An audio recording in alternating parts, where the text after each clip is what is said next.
We've partnered with UConn, University of Connecticut, to help us build a tool. We're not going to be showcasing the tool because that's the data portion. We want to talk a little bit about the assessment. So the assessment's going to be using that tool to help us with the data to then prepare a report that will be an amendment to the strategic highway safety plan. So today we'd like to do an instruction. We would like to come back in September to, after today's introduction, we'll share the data information we have thus far. And then what we'd like to do in September is maybe take some time on your agenda and to discuss a little bit about the assessment and strategies that we can incorporate in the assessment for the amendment to the SHSP.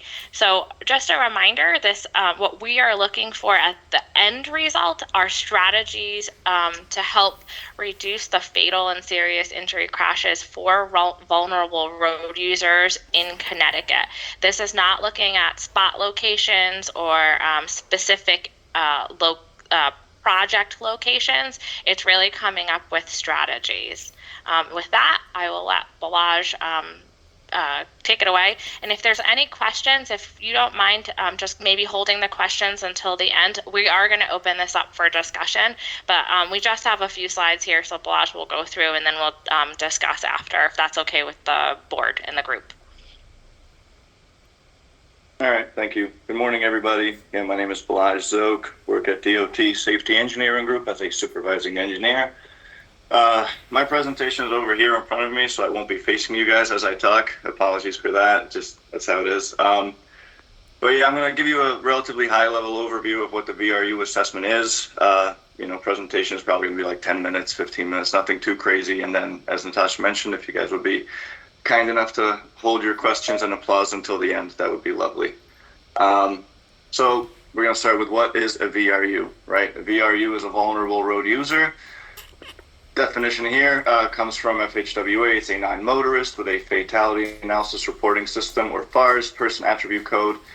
And really what it means is it's either a pedestrian, a bicyclist, or another other cyclist, or person on a personal conveyance, such as a scooter, or an injured person that is or is equivalent to a pedestrian or pedal cyclist. So a mouthful for saying that it's essentially a ped bicyclist or other cyclist. So this may include people walking, biking, or rolling. And then highway workers on foot in a work zone are considered a VRU, given that they are considered a pedestrian. So the VRUs in general do not include motorcyclists. So primarily just pedestrians and bicyclists. So the VRU safety assessment itself, right, it's a new thing for us that we have to be doing now. It came out of the IIJA/BIL. So it's a new requirement, and the goal of it really is to enhance the state's safety for VRUs, for vulnerable road users, through assessment and targeted action, promoting road safety for pedestrians, bicyclists, and again, other non-motorists.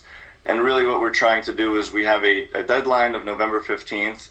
Again, this is the first one that we're doing, so it's kind of a learning process. We have spoken with other states to get some input from, how they've done it. We're going to be doing this one in-house, so we're going to be taking it on ourselves.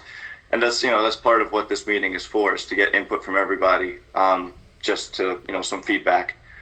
We are required to do this assessment, every state is, but again, it's a new thing, so we're just trying to get our bearings here and figure out what it is that we should be doing and how we should be moving forward with this. Again, the VRUs were just defined in the previous slide, but so takeaway is it does not include any motorcyclists. And then in relation to the SHSP, which for those who are not aware, the SHSP is a 5-year document. It's the Strategic Highway Safety Plan. So every 5 years we have to essentially update this. And it's a statewide plan focusing on decreasing the number of fatal and serious injury crashes in the state for the 5-year rolling average by 15%. That's the main goal of the plan, and that's kind of in conjunction with, Vision Zero towards zero deaths, that kind of thing.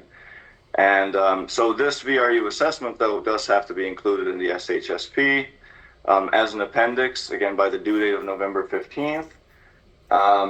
We did partner with UConn to create a VRU assessment tool, and they're still working on it. They actually closed down the CRSMS this week to update the tool and everything. So we are waiting on that and the results of that, and we're very excited to see, what we can do with it. But essentially, whatever we do, it has to be incorporated into the SHSP, into the emphasis area strategies and the actions. So this is the outline. FHWA, since again, this is the first time we're doing this, they provided a template for the VRU safety assessment. And this is essentially the outline of the template, right? So it's 5 major parts. One is going to be the overview of vulnerable road user safety performance, followed by a quantitative analysis, which I think kind of goes hand in hand from an engineering perspective. Stakeholder consultation, right? That's kind of why we're here today. Get some input from you guys. Identifying projects or strategies. So we're going to go over some of the projects and strategies that we have already developed and things that we were working on. But again, getting some input from you. And we are considering the safe system approach as part of everything that we're doing. This is kind of, you guys probably already know this, but this is Connecticut. It's broken up into 4 districts, at least by the Department of Transportation. And as shown in the picture here, those are the 4 districts that we have. There's 8 counties, there's 169 towns, municipalities, just about 46,000 total public lane miles, and a little over 3.5 million people according to the 2020 census.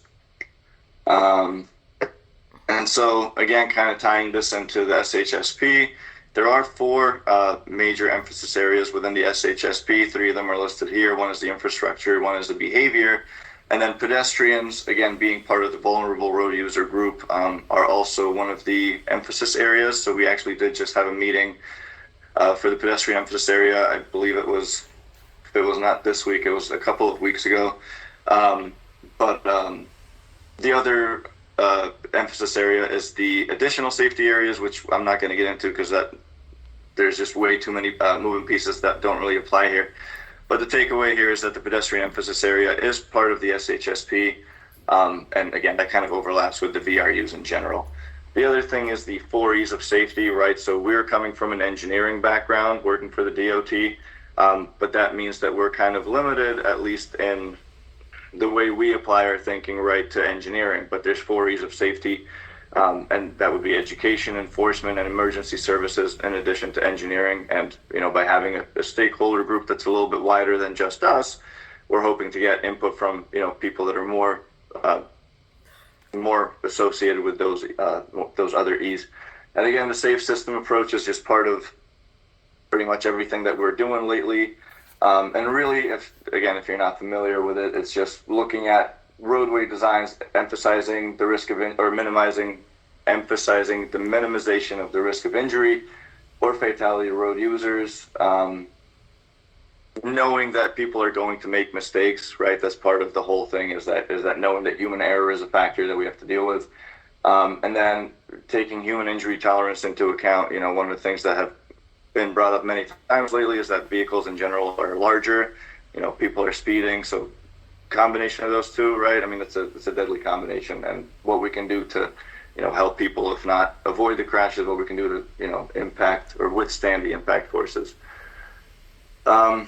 So with that, we have a heat map and just a general crash map of the VRU fatal and serious injury crashes. Again, we're just focusing on K's and A's, right? Fatals and serious injuries. And trying to counteract those primarily.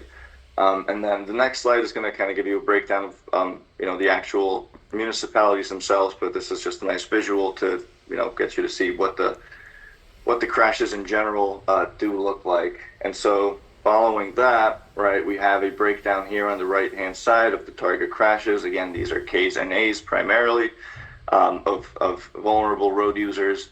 And as you can see, most of the municipalities are in fact urban cities, which at least to us makes a lot of sense, right? You got New Haven, Hartford, Bridgeport, Waterbury, Stamford, New Britain. They're all urban areas, and most of the target crashes are happening. Those are going to be some of our target locations as we kind of dive into this.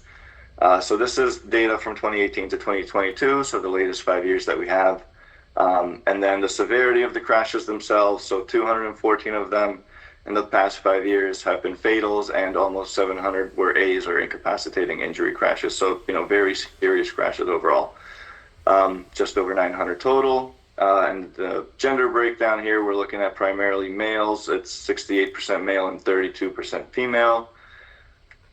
And these are just some overlapping contributing factors that came out of the crash reports as we were looking at these. And so you can kind of see these Venn diagrams are showing, again, how do the VRUs relate to other factors, right? So intersection-related crashes, there's a pretty large overlap there. So if you're at an intersection and you're a pedestrian or, some bicyclist, you're thinking, I have the green, hopefully I have the right to go, whatever the situation may be.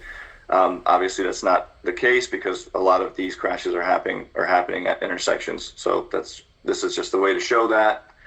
Same with there being unlicensed drivers and younger drivers. And we'll get into a little bit of the age of the drivers later. But this is just like a quick high-level view of the contributing factors that overlap with the VRU crashes. Again, a lot of them, almost 1 in 4 end up being hit and runs, it looks like. And we already know that there's speeding is an issue, right? It's been more of a hot topic, especially lately since COVID. So racing, exceeding speed limit, same with careless and negligent driving. I mean, they kind of go hand in hand. But really, these are just showing the overlapping factors of the VRU, fatals, and serious injuries with the crash data report. And then this is just a little bit more info on the ages and the sex of both the pedestrians that are getting hit, right? So that's the left-hand side chart. We're looking at the peds with fatal or serious injuries. We're looking at their ages. We're looking at the sex. So we can see that primarily, again, males are the ones getting hit. And then the age distribution, I mean, it's kind of a little bit all over the place, right? It's not like we have an 85th percentile anywhere. It is relatively evenly spread out, all things considered. And then the chart on the right, or the graph on the right, is showing the drivers involved in fatal or serious injury crashes. So that's the drivers that are actually doing the hitting, right? They're involved in the crash itself, and we could see that it is a decreasing trend, right? So most of them are kind of on the younger side, and as we get older, there's a tendency that the risk of that lowers, much more so than on the graph on the left. We just thought that was interesting information that we kind of pulled out from some of the data. So I'm going to touch on the SHSP, again, Strategic Highway Safety Plan, and then some of the pedestrian key strategies from that. I'm going to kind of breeze through these. Again, if we have questions at the end, I'll be happy to answer those. But the 4 main key strategies that came out of the SHSP were reducing pedestrian exposure, right, getting them out of the way in the first place, or just if they do have to cross, shortening it, that kind of stuff. Improving the visibility to the pedestrians or for pedestrians, so it's kind of a double-edged sword there. Improving awareness for pedestrian safety, so that's kind of the education aspect, right? And then implementing safe speed or slowing vehicle countermeasures to improve safety for pedestrians. And so that's, talking about the speed part of it. For reference, we do have a weekly report that we receive, and as part of this weekly report, you can see on the bottom there, we have 6 years of fatal. So this is just fatals. This is not fatals and serious injuries. We're just looking at fatals right now. As of August 22nd, for the last 6 years, these are the numbers that we're looking at. So relatively straight trend, right? It's around 30, 32 is kind of what we're at. So right now we're down a couple percentage points from last year. That's, again, just kind of interesting information. The trend is pretty consistent. And then this is pedestrian fatalities and serious injuries. Again, just in a graph form, and this gets extended further down to 2003, just to give us more information, see what the general trend has been. There was a decline for a while there in the early 2010s, and then all of a sudden around 2015, we saw a pretty high spike. 2020, COVID time, 2021, there was a significant decrease, and then now we're back to trying to combat these kind of fatalities and serious injuries. And now, real quickly, talking about bicyclists as well. So the SHSP does have some key strategies for bicyclists as well. Again, 4 of them, they may be implemented by partnering bike safety with local, state, and federal agencies and organizations. Educating, again, coming down to education, right? Roadway users to improve interactions in traffic, followed by researching, identifying, and implementing effective policies to improve the cyclist safety, and lastly, not necessarily lastly, but improving the infrastructure features themselves, right, to kind of make it more pedestrian, bicyclist friendly. And so bicyclists are considered VRUs as mentioned, and as part of the VRU safety assessment, right, I mentioned that it's going to be an amendment to the SHSP. It's going to be added onto it. So we will be monitoring, this crash data, everything going forward. And again, this is just 6-year fatals for the last 6 years for, up until August 22nd. So again, pretty straight trend line over here. Right now we're at 3. Hopefully there's no more before the end of the year. And I just want to take a quick moment to talk about some of the CTDOT projects that we are currently working on that are focusing on VRUs. One would be pedestrian facilities at signalized intersections. So that's upgrading the PED indications, as you can see from the 3 signal heads to the countdown heads, showing the don't go hand, as well as the actual countdown showing how many seconds are left. As part of this, we are going to be upgrading everything to ADA compliant ramps as well. Checking the timings themselves, making sure the crossing time is appropriate, replacing the heads as mentioned, and then also going from side street green to LPI or concurrent where possible. So leading pedestrian interval, just kind of getting pedestrians and VRUs in general into the roadway, kind of showing that they have the right of way. So that's kind of what the LPI is, and so we're doing that throughout the state. Also, pedestrian signing at crosswalks. This is in the start of its works now, and we're essentially kind of doubling up signs at crosswalks, really just to enhance the conspicuity. Right? It seems like. Oh, we got someone joining. It seems like I don't know, it feels like we have enough signs now, but apparently it is a proven countermeasure, right? Adding additional signage, and so just drawing more attention to it, really highlighting that there is a crosswalk there. So doubling it up so it's on both sides of the roadway, as well as the front and back of each side of the signpost itself. Then the RRFBs, we actually had a project for state roadways that is getting completed this year. So that's rectangular rapid flashing beacons, again, enhancing the visibility of pedestrians in the crosswalk. You push the button, RFB starts flashing, turns off when, the timer counts down. So we have done this on state roadways already, or at least one round of it. We are currently working with municipalities to get this installed on municipal local roadways as well. And we are going to be starting a second round of the RFB project on state roads, because initially what we did was base it on the posted speed limits, but we are starting to move towards the operating speed limits, which, as we know, is typically higher than what is actually posted. So that actually makes a lot of additional locations eligible for RFBs as well. We're also looking at an illumination study. This is just beginning now, and that's looking at, there's not a lot of data as far as the asset management goes of what illumination there is out there, both on state and local roads. So it's going to be a lot of field review work, right? Getting this information into some kind of asset management system, seeing what's out there, seeing what needs to be there to really have proper illumination out there.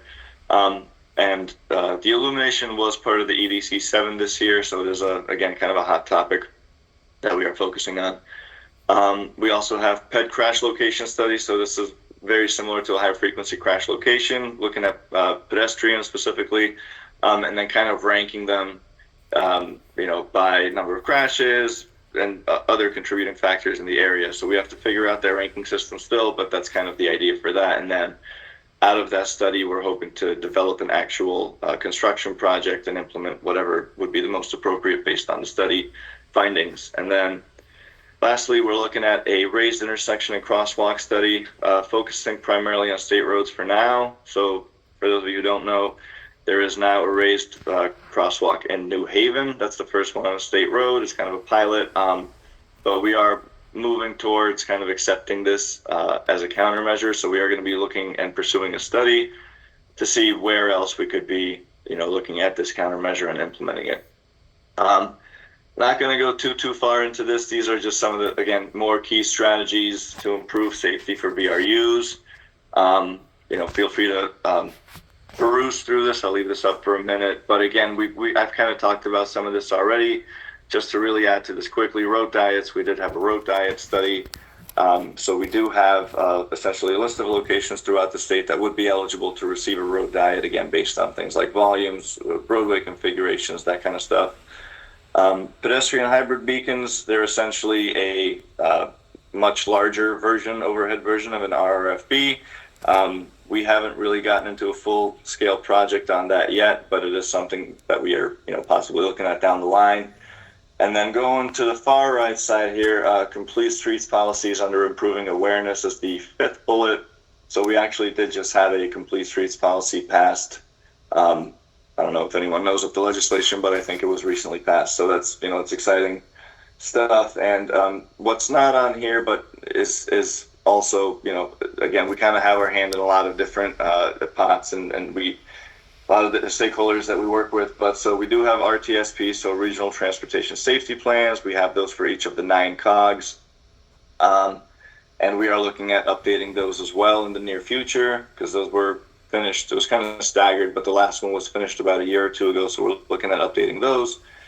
We have, roadway safety audits are being done on a pretty consistent basis. And then obviously we have the HSIP itself, the Highway Safety Improvement Plan. And part of that is, we have the implementation plan itself, and that's kind of how we start picking out some of the projects based on that, based on the funding itself. We also have an annual report just to give us an idea of how we're doing, again, on an annual basis. How do our crashes from last year for all different kinds of crashes? And users, how do they compare from year to year? So that's that's most of what I have. I can leave this slide up at the end just so you guys have a point of contact for us. But really, again, what Natasha was saying at the beginning is we are looking for, new strategies or maybe ideas that we haven't thought of, again, as engineering or from the engineering mindset that you guys may have. And also, we can kind of talk about challenges with implementations as well, but we kind of wanted to start off and focus on any strategies, any ideas that, anyone from the group may have.